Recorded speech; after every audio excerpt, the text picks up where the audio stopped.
जिन जिन के ससुराल वाले ये कहते हैं कि मेरी बहू को अच्छा खाना बनाना नहीं आता, तो उनको ये कोलकाता के रेस्टोरेंट से मिलने वाला चिकन चाप की रेसिपी बना के खिला देना। ऐसी तारीफ़ें करेंगे और रेस्टोरेंट से मंगाना ही भूल जाएंगे। तो अस्सलाम वालेकुम एवरीवन, कैसे हैं आप सब लोग? उम्मीद करती हूँ सब खैरियत से होंगे। मैं नाज़िया एंड वेलकम टू साइका मज़ेदार। तो चलिए देख लेते हैं मैंने ये चिकन चाप की रेसिपी कैसे बनाई थी। इसको ट्राई कीजिएगा, मुझे उम्मीद है आप लोग को बहुत पसंद आएगी। तो ये खुशबूदार और मज़ेदार रेसिपी बनाने के लिए हमें थोड़ी सी प्रिपरेशन करनी होगी, जिसके लिए देखिए मैंने यहाँ पे 2 प्याज ले ली थी बड़े साइज़ की, और इनको बारीक स्लाइस करके ना फ्राई कर लिया था। इसका बरिस्ता बना लिया था, इसको साइड में रखेंगे। और दूसरी प्रिपरेशन के लिए हमने एक पेस्ट तैयार करना है। तो जिसके लिए देखिए मैंने यहाँ पे ले लिए थे थोड़े से काजू, और साथ में इसमें हम डाल देंगे मगज़ 1 टेबलस्पून के करीब। अच्छा, इंग्रेडिएंट्स की पूरी लिस्ट मैं हमेशा आपको नीचे डिस्क्रिप्शन बॉक्स में दे देती हूँ। 1 से 2 बार रेसिपी देख लें, समझ लें, उसके बाद नीचे से स्क्रीनशॉट लेके आप आराम से रेसिपी बना सकते हैं। मगज़ के बाद मैंने देखिए इसमें डाल दी हैं सफ़ेद तिल, और साथ में प्याज डालेंगे। प्याज जो है ना पीसने से पहले अच्छे से ठंडी हो जाना चाहिए, तो अगर जल्दी है तो आप इसको फ्रीज़र में रख दीजिएगा। और सारी प्याज डालने के बाद इसमें हम डालेंगे थोड़ा सा पानी, जितनी ज़रूरत हो उस हिसाब से पानी डालिएगा, और इसका एक बारीक पेस्ट बना के तैयार कर लीजिएगा। देखिए बस 2 से 3 टेबलस्पून ही मैंने पानी डाला है, और आप देख सकते हैं पेस्ट बहुत क्रीमी सा और अच्छा सा बारीक पीस के तैयार हो गया है। अब चिकन को मैरिनेट कर लेंगे। तो उसके लिए मैंने देखिए यहाँ पे ले लिया है आधा कप दही, और दही को अच्छे से मैंने फेंट के इस्तेमाल किया है। और साथ में दही में हम डालेंगे थोड़े से सूखे मसाले। तो सबसे पहले नमक डाल देंगे टेस्ट के हिसाब से, मैंने 1 टीस्पून डाला है। आधा चम्मच तीखी लाल मिर्च है, या अपने टेस्ट के हिसाब से एडजस्ट कर लीजिएगा। 1 चम्मच कश्मीरी लाल मिर्च का पाउडर, आधा चम्मच हल्दी पाउडर, 1 चम्मच शक्कर है, आधा चम्मच गरम मसाला पाउडर, और यहाँ पे मैंने 2 टेबलस्पून के करीब बेसन लिया था, जिसको मैंने अच्छे से भून लिया है। जब ये हल्का सुनहरा हो गया तो हमने इसमें डालना है। बेसन भून के ही डालिएगा। अगर आपके पास चने हैं तो आप उसको पाउडर बना के डाल सकते हैं। 1 टेबलस्पून के करीब इसमें मैंने लहसुन अदरक का पेस्ट डाल दिया है। अब इन सारी चीज़ों को पहले अच्छे से हम मिक्स कर लेंगे। सारे सूखे मसाले और दही अच्छे से मिक्स हो गए। फिर इसके अंदर हम डाल देंगे प्याज का और अभी नट्स का जो हमने पेस्ट बना के रखा था, और इसको भी बहुत अच्छे से हम मिक्स कर लेंगे।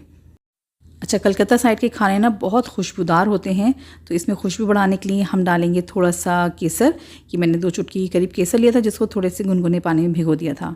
केवड़ा वाटर डालेंगे तकरीबन 1 टीस्पून, और साथ में जाएगा गुलाब जल जो रोज़ वाटर होता है, ये भी 1 टीस्पून डाला है। और ये मीठा इत्र है, जिसकी हमने सिर्फ कुछ बूंदें ही डालनी, बहुत ज़्यादा मत डालिएगा वरना फिर ना ग्रेवी कड़वी हो जाएगी। और इन सारी चीज़ों को भी हम अच्छे से मिक्स कर लेंगे। तेल डालना रह गया था, तो जिस तेल में मैंने प्याज तली थी ना, वही मैंने तकरीबन 3 टेबलस्पून के करीब तेल इसमें डाल दिया है, और इसको भी मैंने बहुत अच्छे से मिक्स कर लिया है। अब इसके अंदर हम चिकन के पीसेस डालेंगे। तो ये मैंने पूरी 1 मुर्गी ली थी, जिसके मैंने 4 पीसेस करा लिए थे। रेस्टोरेंट में इसी तरीके से मिलती है, लेकिन आप चाहें तो इसके थोड़े छोटे पीसेस भी करा सकते हैं। अभी पीसेस काफ़ी बड़े थे, तो मैंने छुरी से जो ना इसमें काफ़ी गहरे कट्स लगा लिए, ताकि मसाला ना अंदर तक चला जाए और चिकन फीका फीका ना लगे, और अच्छे से सारा फ्लेवर इसमें एब्जॉर्ब हो जाए। तो ये सारे चिकन के पीसेस पे कट लगा के मैंने ये अच्छे से मसाला इस पे लगा दिया है। अब क्योंकि ये बड़े पीसेस हैं, तो आपने जो मैरिनेशन लगाना है ना, तो अच्छे से इसके कट्स के अंदर ये सारा मसाला आपने भरना है, ताकि अच्छे से ना सारा फ्लेवर जो ना चिकन में एब्जॉर्ब हो जाए। और मैंने इसको मैरिनेट किया था तकरीबन 5 से 6 घंटे के लिए। तो जब ये अच्छे से मसाला इस पे लग गया, तो मैंने ढक के इसको फ्रिज में रख दिया था। आप चाहें तो चिकन को ना ओवरनाइट भी मैरिनेट कर सकते हैं। तो तकरीबन 6 घंटे गुजर जाने के बाद मैंने चिकन को फ्रिज में से निकाल दिया था आधे घंटे के लिए। इसके बाद मैंने ये रेसिपी जो है ना पकाना शुरू की थी।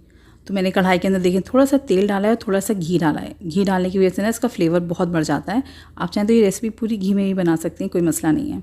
और अब आपने इसमें चिकन के पीसेस रखना है, क्योंकि हमने इसको थोड़ा सा रोस्ट करना है। चिकन पे से ना जितना हो सके उस पर से मसाला हटा दीजिएगा, क्योंकि वो हम ग्रेवी में इस्तेमाल करेंगे। अभी डालेंगे मसाले के साथ तो मसाला जलेगा, उसका कोई फ़ायदा नहीं होगा। और आपने जो है ना एक साइड से चिकन को तकरीबन 6 से 7 मिनट के लिए मीडियम फ्लेम पे पकाना है, और फिर इसके आप साइड्स पलट दीजिएगा। तो आप देख सकते हैं ना प्यारा सा गोल्डन कलर आना शुरू हो गया है। तो चिकन पे थोड़े से बर्न मार्क्स आ जाते हैं ना, तो उसका फ्लेवर बढ़ जाता है, तो रोस्टेड चिकन का फ्लेवर आ जाता है उसमें फिर। तो दूसरी साइड से भी मैंने चिकन को तकरीबन 5 से 6 मिनट के लिए फ्राई कर लिया। दूसरी तरफ भी बहुत प्यारा सा कलर आ गया है। अब इसमें डाल देंगे जो मैरिनेशन का जो मसाला बचा था ना, वो सारा आप इसमें डाल दीजिएगा। अब इस मसाले को हमने भूनना भी है और चिकन को भी गलाना है। तो ये भी बहुत ज़्यादा थिक है, तो इसके अंदर हम पानी डालेंगे। तो जिस बोल में मैंने ये मैरिनेशन बनाया था ना, उसी में जो है पानी मिक्स करके इसमें डाल दिया तकरीबन 1 कप के करीब।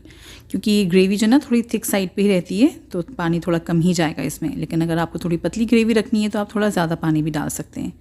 सब चीज़ों को हल्के से मैंने मिक्स कर लिया है, और इसको हम ढक के पका लेंगे। तकरीबन 35 to 40 मिनट्स लगेंगे चिकन को अच्छी तरीके से गलने में। आप बीच बीच में 1 से 2 बार चम्मच चला लीजिएगा, ताकि मसाला नीचे लगे भी नहीं, और चिकन के साइड्स भी आप पलट दीजिएगा, ताकि ये इवनली कुक हो जाए। तो जब तक ये चिकन गल रहा है, हमने खुशबू का मसाला बना के तैयार करना है। गरम मसाला है बेसिकली ये, और ये हमने आगे रेसिपी में डालना है जब चिकन गल जाएगा। तो यहाँ पे मैंने हरी इलायचियाँ ले ली हैं, लौंग है, जायफल का छोटा सा टुकड़ा है, शाह ज़ीरा है, ये खुशबू के लिए इस्तेमाल होता है, थोड़ी सी काली मिर्च है, जवित्री है और बादियान का फूल है। इन सब का जो है ना आपने एक बारीक पाउडर बना के रख लेना है। और देखिए चिकन को यहाँ पे पकते हुए तकरीबन 40 मिनट्स हो चुके थे। चिकन ने हड्डी छोड़ दी है और तेल भी सेपरेट हो चुका है, तो मतलब ये अच्छे से गल चुका है। ग्रेवी को थोड़ा पतला करने के लिए और इसकी रिचनेस बढ़ाने के लिए मैंने इसमें डाल दिया आधा कप के करीब दूध। आप चाहें तो पानी डाल लीजिए, मगर दूध से इसका फ्लेवर बढ़ जाएगा। और साथ में जो खुशबू का मसाला बनाया था वो भी मैंने इसके ऊपर सारा डाल दिया है और सब चीज़ों को हल्की आंच से मिक्स कर लिया है। तो ये परफेक्ट सी थिकनेस होगी है ग्रेवी की। और अब इसको मैं ढक के बस 2 मिनट के लिए ही कुक करूँगी हल्की आंच पे, ताकि जो मसाला हमने डाला है ना उसकी खुशबू अच्छे से चिकन में एब्जॉर्ब हो जाए।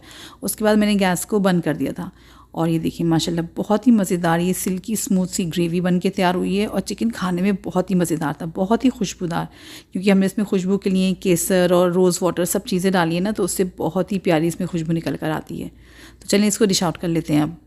तो फ्रेंड्स, जैसे कि आपने देखा रेसिपी बनाना बहुत आसान है और खाने में ये बहुत ही मज़ेदार है। और आप अपनी ये फैमिली को जब खिलाएंगे और या फिर दावत में इसको बना के सबके सामने सर्व करेंगे ना, तो सब आपकी तारीफ़ें करेंगे और उंगलियां चाट चाट के खाएंगे।